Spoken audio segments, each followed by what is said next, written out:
جناب مولانا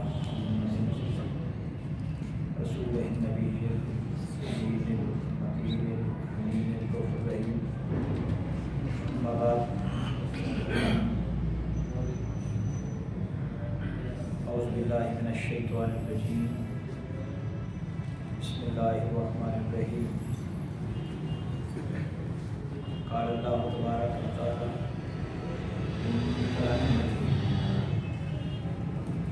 وما لأحد عنده من نعمة تجزى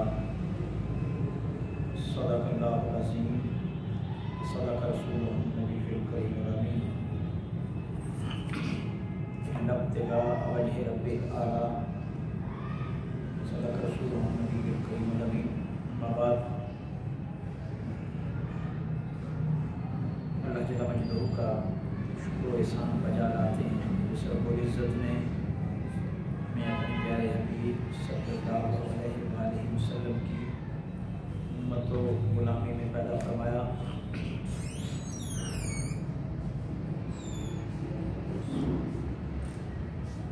آج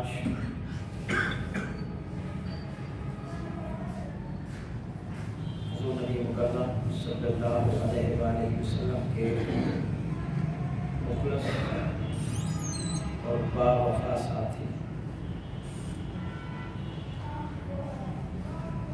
جن کو دنیا پاک از انبیاء افضل البشر مانتی ہے، جن کو سب سے زیادہ قرب میرے نبی مکرم صلی اللہ علیہ وآلہ وسلم کا حاصل ہوا ہے،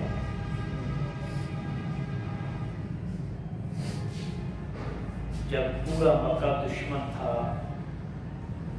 ایک ہی دوست تھا میرے نبی کا، وہ ابو بکر تھا۔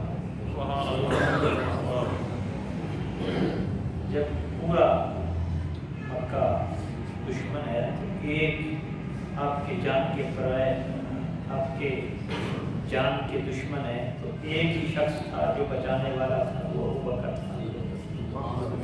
بچپن کا ساتھ، لڑکپن کا ساتھ، جوانی کا ساتھ اور بڑھاپے کا ساتھ، پہلے دن سے زمانہ جاہلیت میں، یعنی اسلام کے اعلان سے پہلے بھی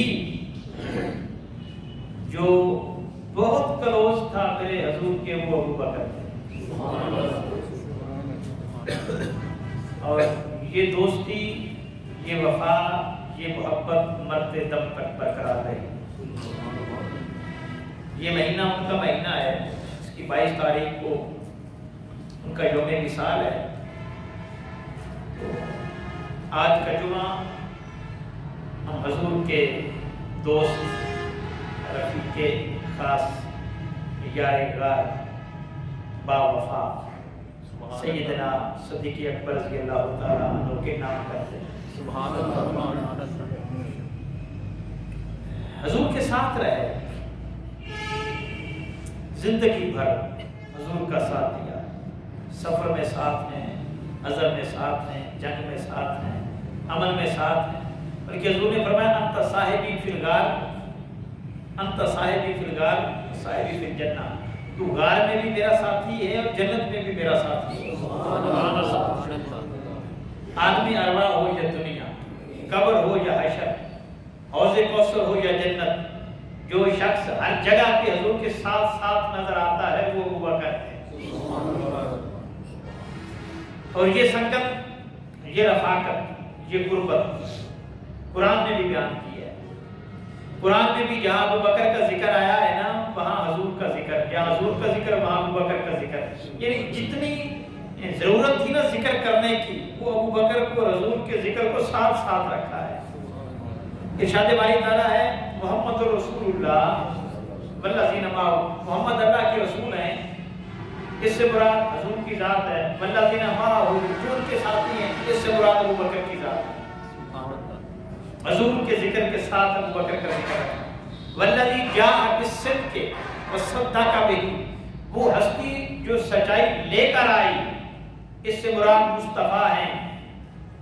وصدق بہ، جس نے اس سچائی کی تصدیق کی، اس سے مراد ابو بکر ہے۔ ذکر ساتھ ساتھ، اذ یقول لصاحبہ، وہ جب فرما رہے تھے لصاحبی اپنے صحابی سے، اس یقولو سے مراد ذات مصطفیٰ ہے، لصاحبی سے مراد ذات صدیق اکبر ہے۔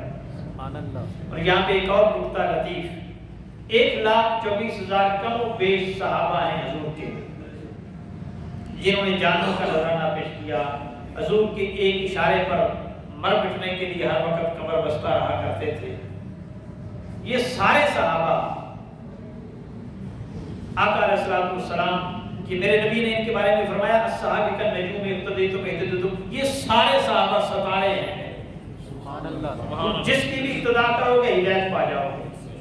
اور کئیوں کے بارے میں حضور نے جنتی ہونے کا اعلان کیا، اور ہم کسی صحابی کے بارے میں کوئی غلط گمان رکھ سکتے، ان کو حضور کی سنگت ملی ہے، صحبت ملی ہے، لیکن ان صحابہ میں سے کسی کی صحابیت کا ذکر قرآن نے اور خدا نے نہیں کیا۔ ایک ہی ہستی ہے جن کی صحابی ہونے کا ذکر قرآن نے کیا ہے، وہ ذات صدیق اکبر ہے، واحد صحابی ہیں جن کی صحابیت کا ذکر قرآن میں آ رہا ہے۔ اور پھر ایسا ہوا کہ ایک مقام پر حضور پر اعتراض ہوا تو جواب اللہ نے دیا، اور دوسرے مقام پر ابو بکر پر اعتراض ہوا تو جواب اللہ نے دیا۔ حضور کے لیے بھی قرآن نازل ہوا، ابو بکر کے لیے بھی قرآن نازل ہوا، اور وہ دونوں بیان متصل ہیں۔ ایک صورت میں حضور پر لگے ہوئے اعتراض کا جواب دیا، اور اس کے ساتھ پہلے متصل صورت میں سیدنا صدیق اکبر پر لگے ہوئے اعتراض کا جواب دیا۔ حضور پر اعتراض لگا کہ محمد کے رب نے ان کو چھوڑ دیا ہے، قرآن نے کہا وَالضُّحَىٰ وَاللَّيْلِ إِذَا سَجَىٰ مَا وَدَّعَكَ رَبُّكَ وَمَا قَلَىٰ، میرے محبوب مجھے تیرے چمکتے ہوئے چہرے کی قسم، تیری زلفوں کی قسم، نہ تیرے رب نے تجھے چھوڑا ہے نہ تجھ سے ناراض ہوا ہے۔ یہ جواب دیا۔ حضرت سیدنا صدیق اکبر رضی اللہ تعالیٰ عنہ نے جب حضرت بلال کو آزاد کروایا تھا، بولی رقم دی تھی، بھاری رقم دی تھی، لوگ حیران رہ گئے تھے کہ اتنی رقم دے کر آزاد کروایا۔ کفار مکہ نے اعتراض کر دیا کہ لگتا ہے کہ کوئی پہلے سیدنا بلال نے احسان کیا تھا حضرت سیدنا صدیق اکبر رضی اللہ تعالیٰ عنہ پر، اس احسان کا بدلہ اتنی بھاری رقم دے کر دیا ہے۔ اب یہ اعتراض ہے، جو نیکی سے کام کرے، جو اللہ کی رضا کی خاطر کام کرے، اور اس کے ایسے کام کو بلیم کر دیا جائے، معذرہ بدنام کر دیا جائے، تکلیف تو ہوتی ہے۔ لامحالہ طور پر سیدنا صدیق اکبر رضی اللہ تعالیٰ عنہ کو بھی تکلیف ہوئی ہوگی، کیونکہ اللہ کی رضا کے لیے آپ نے کیا، اللہ کی خوشنودی کے لیے کیا تھا، تو لامحالہ ہوئی ہوگی۔ اس کا جواب حضرت ابوبکر صدیق نے نہیں دیا، حتیٰ کہ حضور نے بھی نہیں دیا، اللہ نے قرآن میں اس کا جواب دے دیا ہے۔ انہوں نے کہا تھا کوئی احسان کیا ہے، جس احسان کا بدلہ جس احسان کا بدلہ سیدنا صدیق اکبر نے چکایا ہے، اللہ نے قرآن نازل کیا، فرمایا تم ایک شخص کے احسان کی بات کرتے ہو، وَمَا لِأَحَدٍ عِندَهُ مِن نِّعْمَةٍ تُجْزَىٰ، روئے زمین پر کوئی شخص ایسا نہیں جس کے احسان کا بدلہ ابوبکر نے ابھی دینا ہو۔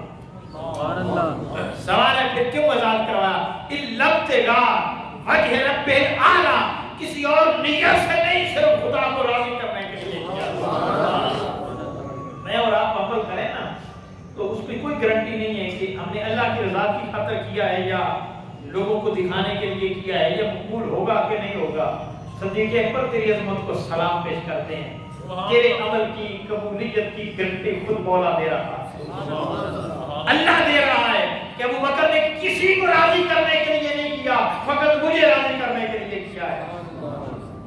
وہ جب حضور نے کہا تھا نا کہ فنڈ ریزنگ کرو، تو پھر سارے لوگ نے سیدنا عمر فاروق رضی اللہ تعالیٰ عنہ مال اکٹھا کیا، گھر کے لیے رکھا، آدھا حضور کی بارگاہ میں لے آئے، اور یہ نیت بھی یہ تھی کہ آج میں ابوبکر کو اپنے سے آگے نہیں بڑھنے دوں گا، وہ ہر معاملے میں مجھ سے آگے بڑھ جاتے ہیں، تو اس میں ایک مقابلہ آ گیا۔ تو جب آئے نا آدھا لے کر، خوش تھے، تو پوچھا حضور نے، اتنی بھاری رقم اور اتنا بھارا سامان کافی مقدار میں تھا، حضور دیکھ کر حیران ہوئے، اور پوچھا کہ عمر گھر والوں کے لیے کیا چھوڑا ہے؟ خوش ہو کر کہا آقا 2 حصے کیے تھے، آدھا حصہ گھر والوں کے لیے چھوڑا ہے، آدھا حصہ آپ کی خدمت میں پیش کر دیا ہے۔ اسی اسلام میں تھوڑی دیر گزری تو سیدنا صدیق اکبر رضی اللہ تعالیٰ عنہ آ گئے، اور وہ بہت ساری رقم تھی، بہت سارا مال تھا، تو پوچھا ابو بکر سارا لے آئے ہو، گھر والوں کے لیے کیا چھوڑا ہے؟ عرض کیا آقا گھر والوں کے لیے اللہ اور اس کا رسول چھوڑ کر آیا، پروانے کو چراغ بلبل کو پھول بس، صدیق کے لیے ہے خدا کا رسول بس، گھر والوں کے لیے کچھ نہیں چھوڑا، ہاں اللہ اور اس کا رسول چھوڑ کر آیا ہوں۔ حضرت فاروق اعظم کہتے ہیں میں نے دل میں تہیہ کر لیا کہ کسی میدان میں ابو بکر ہم کو آگے نہیں بڑھنے دے گا، ہر میدان میں جو سب سے آگے نظر آتا ہے وہ سیدنا ابو بکر صدیق رضی اللہ تعالیٰ عنہ پر نظر آتے ہیں ہر میدان میں۔ اور پھر روایت میں آتا ہے کہ یہ آسمان میں بھی منظر دیکھا جا رہا تھا، اللہ بھی اپنے بندوں کی اعمال کو دیکھتا ہے، اور جن کے بارے میں یقین ہوتا ہے کہ یہ کسی اور کے لیے نہیں کرتے، یہ میرے لیے کرتے ہیں، وہ تو خصوصی طور پر پھر بات کرتا ہے، اللہ دیکھتا ہے اس کو۔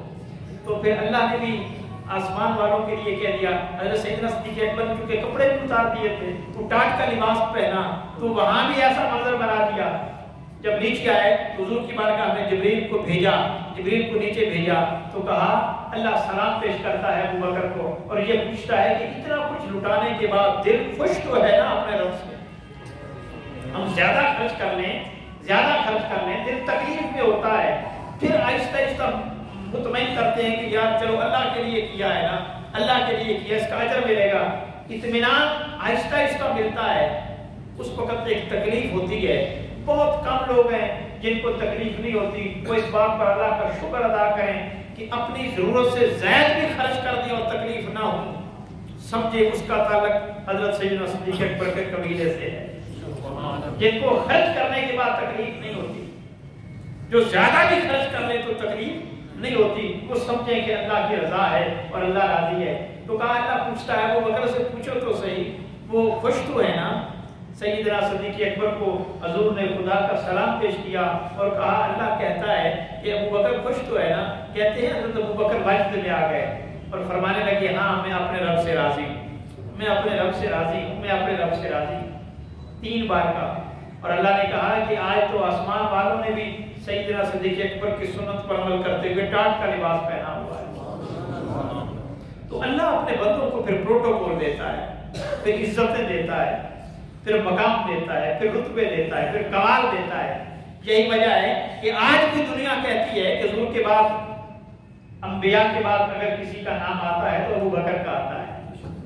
لوگ عزتیں دے رہے ہیں، لوگ پروٹوکول دے رہے ہیں، انہوں نے ساری زندگی حضور کے لیے وقف کر دی تھی، بلکہ بیٹے نے بعد میں کہا، میدان بدر میں شریک تھا کفار کی طرف سے حضرت عبد الرحمن بن ابی بکر، کہا ابا جان آپ 2 بار میری تلوار کی زد میں آئے، 1 بار تلوار کی زد میں آئے، میں نے باپ سمجھ کر چھوڑ دیا، سیدنا 2 بار آئے میں نے باپ سمجھ کر چھوڑ دیا۔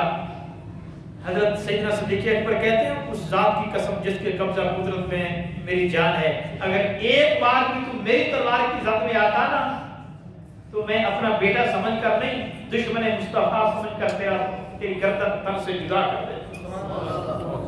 یہ قربت ہے، یہ تعلق ہے، یہ واسطگی ہے، یہ جنون ہے، یہ آقا پر مر مٹنے کا جذبہ ہے جو سیدنا صدیق اکبر رضی اللہ تعالیٰ عنہ کے اندر تھا۔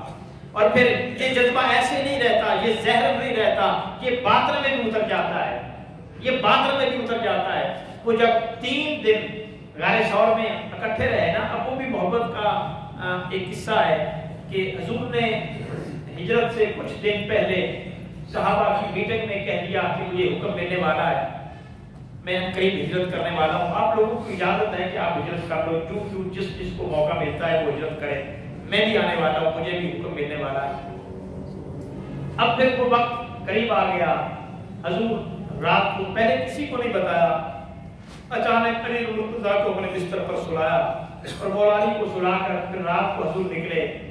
اب اپنے ساتھی کے لیے جس کا انتخاب کیا وہ کسی اور کا نہیں، ابو بکر کا کیا ہے۔ بات جائے اس تعلق پر، کسی اور کو ساتھی نہیں بنایا، حالانکہ سینکڑوں کی تعداد میں صحابہ تھے، نگاہ انتخاب جس پر پڑی وہ ابو بکر تھے۔ اور آگے منظر دیکھیں عاشقوں کا پھر منظر کیا ہوتا ہے، آگے دیکھیں کیا حضور جب گھر سے نکلے، بتایا نہیں تھا،